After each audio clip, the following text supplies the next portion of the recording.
கர்த்தருக்கு ஸ்தோத்திரம். கர்த்தருடைய நாமம் மகிமைப்படுவதாக. கர்த்தர் தாமே உங்களை ஆசீர்வதிப்பாராக.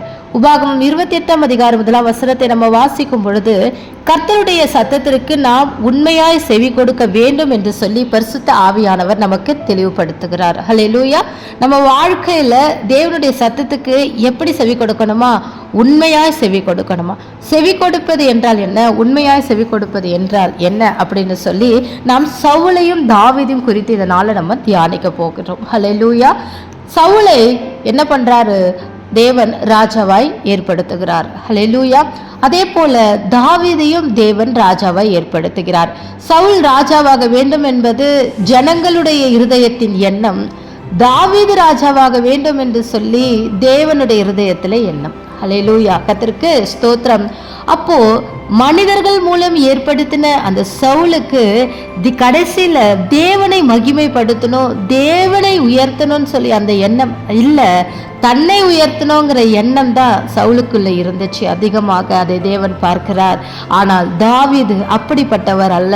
எல்லாவற்றிலும் தேவனுக்கு முன்பாய் தம்மை தாழ்த்தி தாழ்த்தி என்ன உபத்திரவங்கள், என்ன பிரச்சனைகள், பாடுகள் குடும்பத்தின் மூலமாய் வந்தாலும் கூட தாவீது எல்லா நேரத்திலும் கர்த்தாவே, தேவரீர், தேவனே, எனக்கு அடைக்கலமே, துருகமே, கேடகமேன்னு சொல்லி தாவீது என்ன செய்தார் அப்படின்னா, முழுமையாக உண்மையாய் கர்த்தருக்கு செவி கொடுத்து தன்னை கர்த்தருக்கு என்று அர்ப்பணித்தார். ஹல்லேலூயா.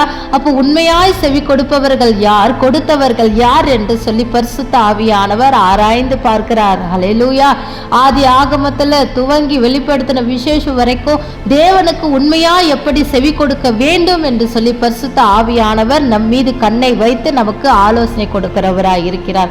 ஹல்லேலூயா. உலகத்துல இருக்கிற கண்ணில் பார்க்கிற காரியங்களை எல்லாம் உயர்த்தி, உலகத்து ஜனங்களை, மனிதர்களை போற்றி, உலகத்தின் ஜனங்களை உயர்த்தி பேசி கொண்டிருக்கிற இந்த நாவுகளை குறித்து நாம் ரொம்ப ஜாக்கிரதையா இருக்கணும். ஹல்லேலூயா.